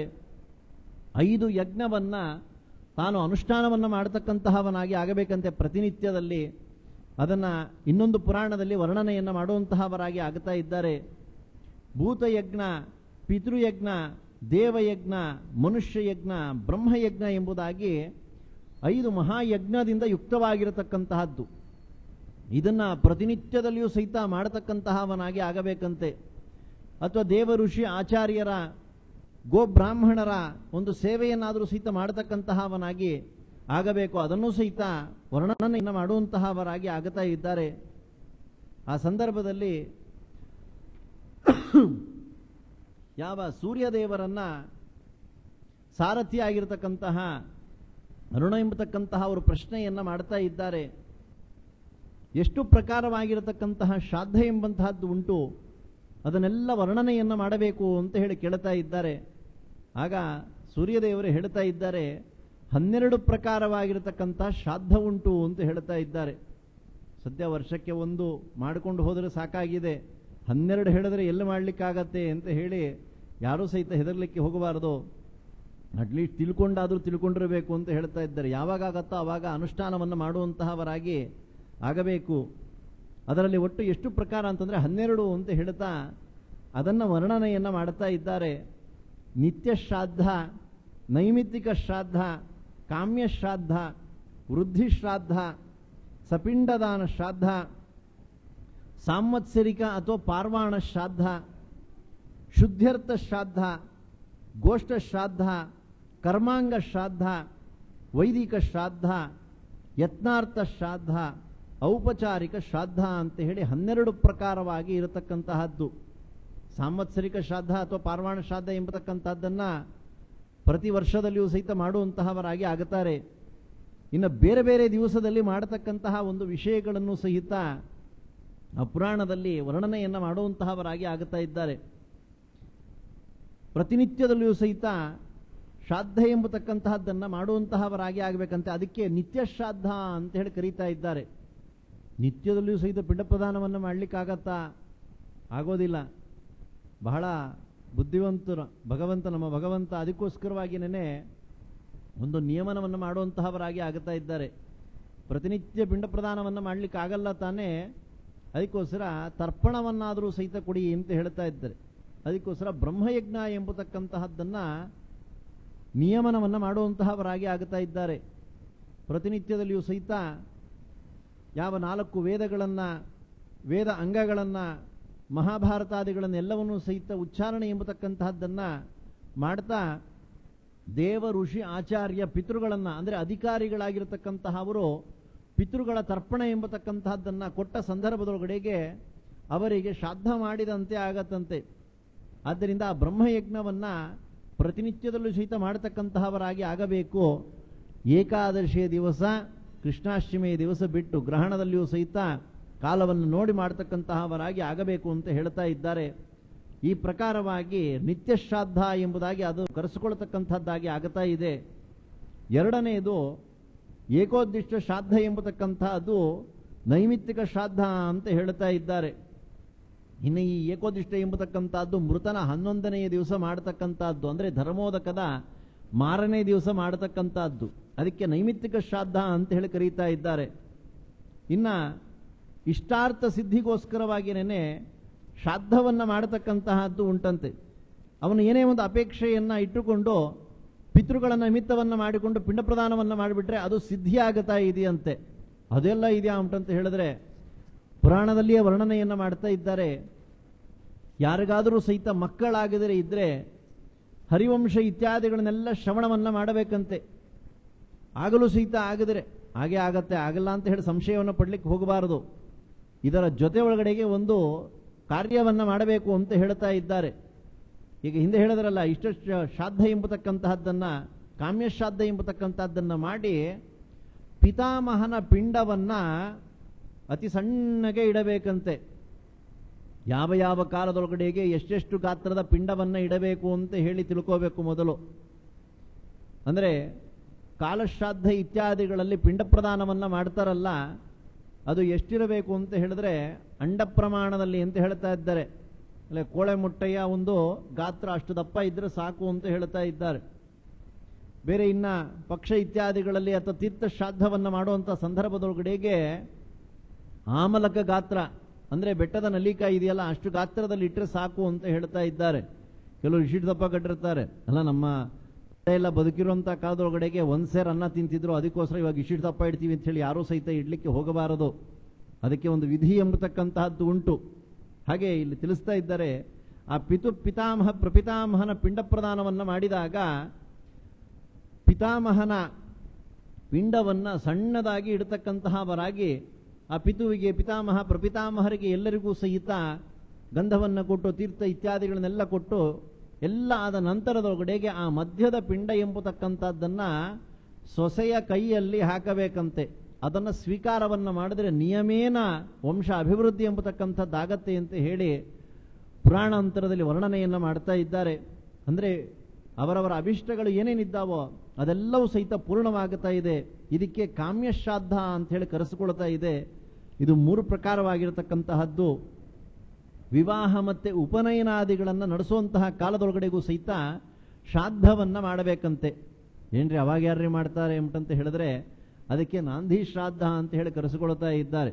ಅದಕ್ಕೆ ಕೆಲವರೆಲ್ಲರೂ ಸಹಿತ ಮದುವೆಯ ಮನೆಗಳಲ್ಲಿ ಮದುವೆ ಅಥವಾ ಉಪನಯನ ಸಂಸ್ಕಾರಗಳನ್ನು ನಡೆಸುವಂತ ಸಂದರ್ಭದೊಳಗಡೆಗೆ ಅಲ್ಲಿ ಭೋಜನವನ್ನ ಮಾಡೋದಿಲ್ಲ. ಏಕೆಂದ್ರೆ ಅವರ ಪೂರ್ವಿಕರು ಬಂದಿರ್ತಾರೆ, ಶ್ರಾದ್ದ ಎಂಬತಕ್ಕಂಥದ್ದು ನಡೆದಂತೆ ಇರುತ್ತೆ. ಆದ್ದರಿಂದ ಅವತ್ತಿನ ದಿವಸ ನಾಂದಿ ಶ್ರಾದ್ದಕ್ಕೆ ವೃದ್ಧಿ ಶ್ರಾದ್ದ ಎಂಬುದಾಗಿಯೂ ಸಹಿತ ಕರೆಯುವಂತಹವರಾಗಿ ಆಗುತ್ತಾ ಇದ್ದಾರೆ. ಅವಾಗ ವಿಶೇಷವಾಗಿ ದಕ್ಷಿಣೆ ಎಂಬತಕ್ಕಂಥದ್ದನ್ನ ಕೊಟ್ಟು ಆ ಶ್ರಾದ್ದವನ್ನ ಪೂರ್ಣವನ್ನ ಮಾಡತಕ್ಕಂತಹವರಾಗಿ ಆಗಬೇಕು ಅಂತ ಹೇಳ್ತಾ ಇದ್ದಾರೆ. ಇನ್ನ 5ನೇದಾಗಿರತಕ್ಕಂತಹದ್ದು ಸಪಿಂಡ ಶ್ರಾದ್ದ ಅಂತ ಹೇಳ್ತಾ ಇದ್ದಾರೆ. ಪಿತಾಮಹ ಪ್ರಪಿತಾಮಹರನ್ನ ಸೇರಿಸಿಕೊಳ್ಳತಕ್ಕಂಥ ಅವ್ರ ಪಂಕ್ತಿಯಲ್ಲಿ ಸೇರಿಸಿಕೊಳ್ತಕ್ಕಂತಹದ್ದಕ್ಕೆ ಸಪಿಂಡ ಶ್ರಾದ್ದ ಅಂತ ಹೇಳಿ ಕರೆಯತಕ್ಕಂತಹವರಾಗಿ ಆಗುತ್ತಾ ಇದ್ದಾರೆ. ಅದಾದ ನಂತರದಲ್ಲಿ ಸಾಂವತ್ಸರಿಕ ಶ್ರಾದ್ದ ಎಂಬತಕ್ಕಂತಹದ್ದು, ಅದನ್ನ ಅಮಾವಾಸ್ಯೆ ಇತ್ಯಾದಿಗಳಲ್ಲೂ ಸಹಿತ ಪಾರ್ವಾಣ ವಿಧಿಯಲ್ಲಿ ಆ ಶ್ರಾದ್ದವನ್ನ ಮಾಡಬೇಕು ಅಂತ ಹೇಳ್ತಾ ಇದ್ದಾರೆ. ಇದಕ್ಕೆ ಪಾರ್ವಾಣ ಶ್ರಾದ್ದ ಅಂತ ಹೇಳುತ್ತಿದ್ದಾರೆ. ಇದಾದ ನಂತರದೊಳಗಡೆಗೆ ಗೋಷ್ಠ ಶ್ರಾದ್ದ ಅಂತ ಹೇಳ್ತಾ ಇದ್ದಾರೆ.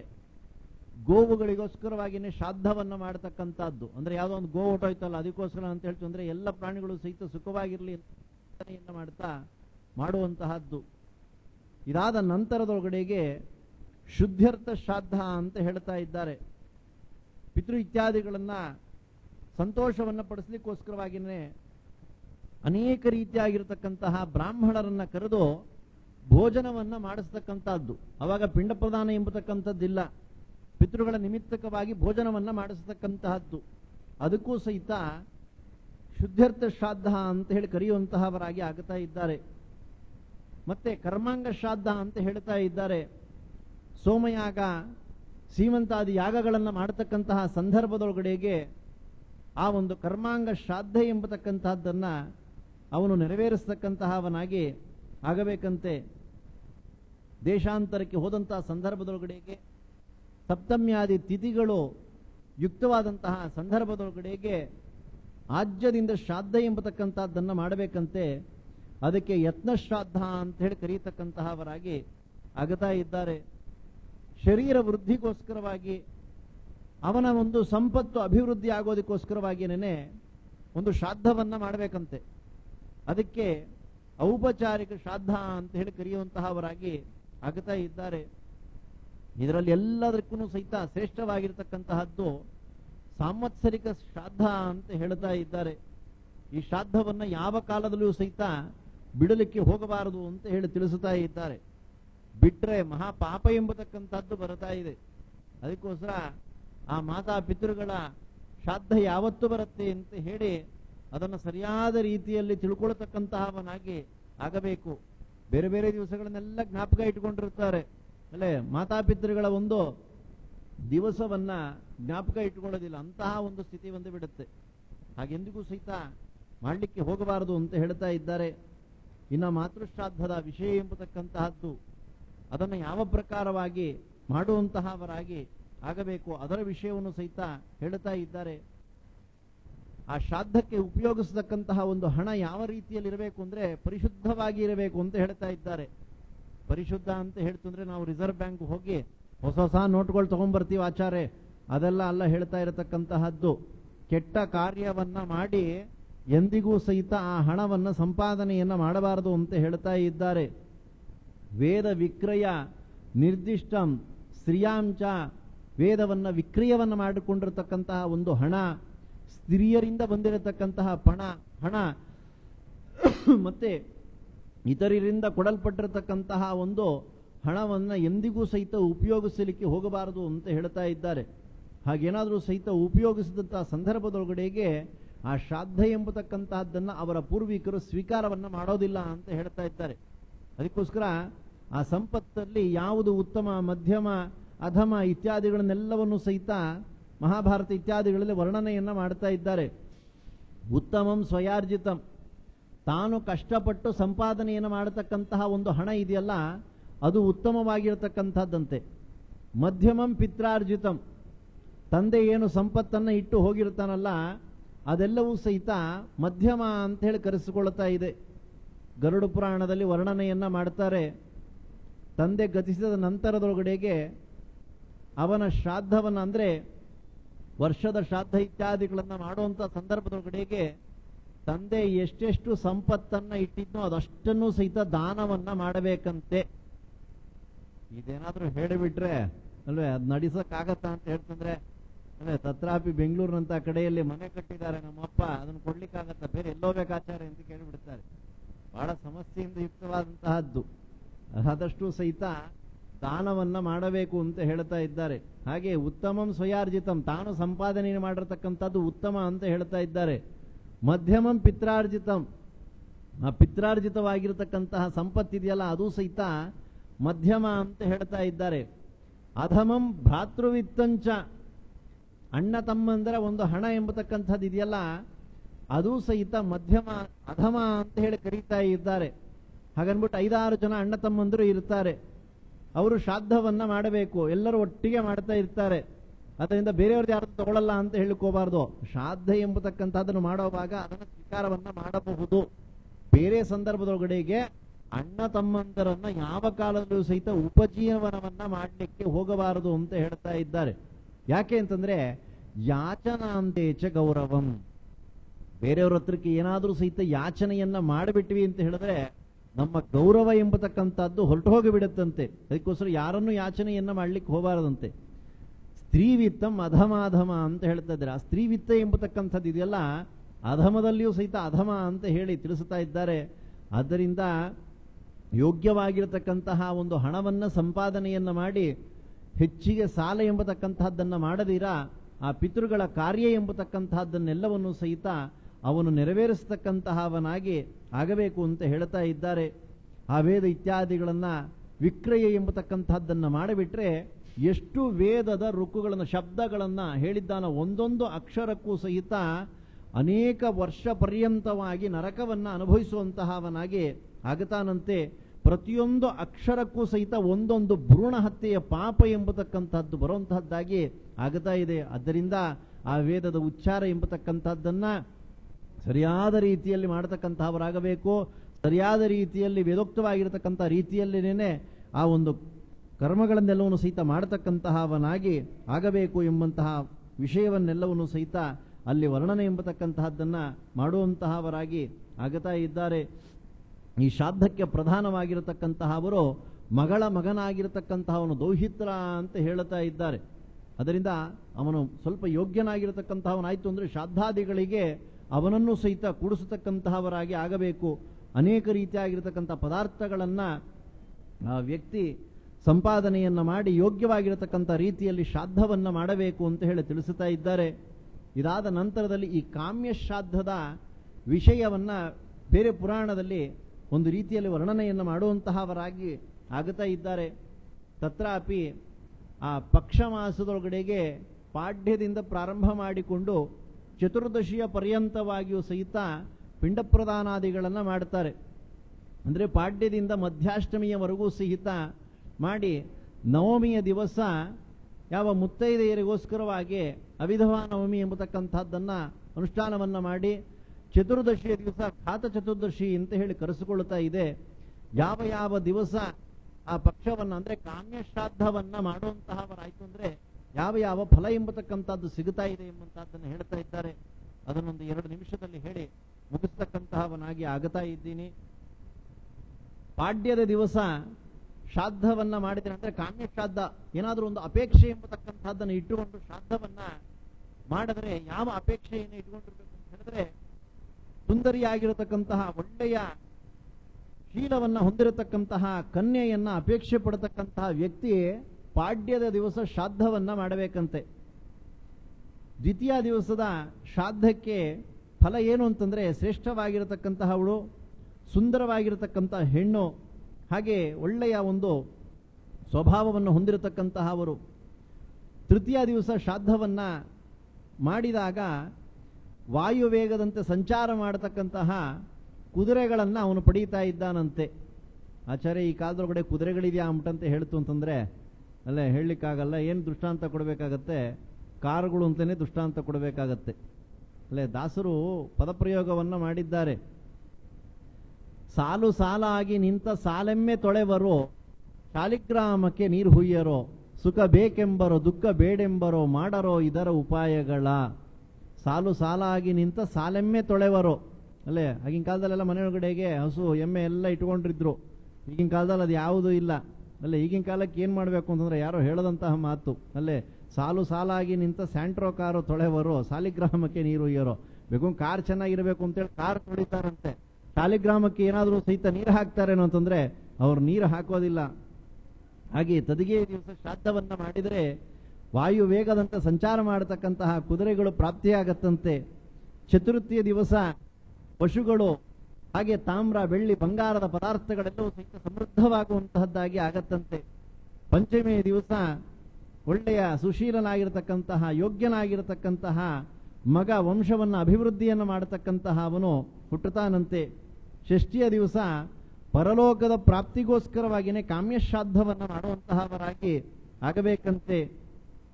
ಸಪ್ತಮಿಯ ದಿವಸ ಯಾವ ಕೃಷಿಕನಾಗಿರತಕ್ಕಂತಹವನು ಬೆಳೆ ಚೆನ್ನಾಗಿ ಬರಲಿ ಅಂತ ಹೇಳಿ ಶ್ರಾದ್ದವನ್ನ ಮಾಡ್ತಾನಂತೆ. ಅಷ್ಟಮಿಯ ದಿವಸ ವ್ಯಾಪಾರ ಚೆನ್ನಾಗಾಗಲಿ, ಲಾಭ ಬರಲಿ ಅಂತ ಹೇಳಿ ಶ್ರಾದ್ದವನ್ನ ಮಾಡಬೇಕಂತೆ. ನವಮಿಯ ದಿವಸ ಅಂದ್ರೆ ಒಂದು ಸಂಪ್ರದಾಯ ಎಂಬತಕ್ಕಂಥದ್ದು ಬಂದುಬಿಟ್ಟಿದೆ. ಮಧ್ಯಾಷ್ಟಮಿಯವರೆಗೂ ಸಹಿತ ಶ್ರಾದ್ದವನ್ನ ಮಾಡಿಬಿಡ್ತಾರೆ.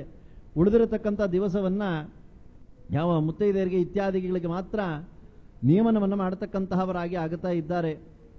ಆದರೆ ಪುರಾಣೋಕ್ತವಾಗಿರ್ತಕ್ಕಂಥ ವಿಷಯವನ್ನ ಹೇಳ್ತಾ ಇದ್ದೀನಿ. ನವಮಿಯ ದಿವಸ ಶ್ರಾದ್ದವನ್ನ ಮಾಡಿದರೆ ಪಶುಗಳು ಆರೋಗ್ಯ ಎಂಬತಕ್ಕಂತಹದ್ದು ಚೆನ್ನಾಗಿ ಇರತ್ತಂತೆ. ಯೋಗ್ಯರ ಒಂದು ಸಮಾಗಮ ಎಂಬತಕ್ಕಂಥದ್ದಾಗತ್ತಂತೆ. ದಶಮಿಯ ದಿವಸ ಮಾಡಿತು ಅಂದ್ರೆ ಸಕಲ ರೀತಿಯಾಗಿರತಕ್ಕಂತಹ ಕಾರ್ಯಸಿದ್ಧಿ ಎಂಬಂತಹದ್ದು ಆಗುತ್ತಾ ಇದೆ.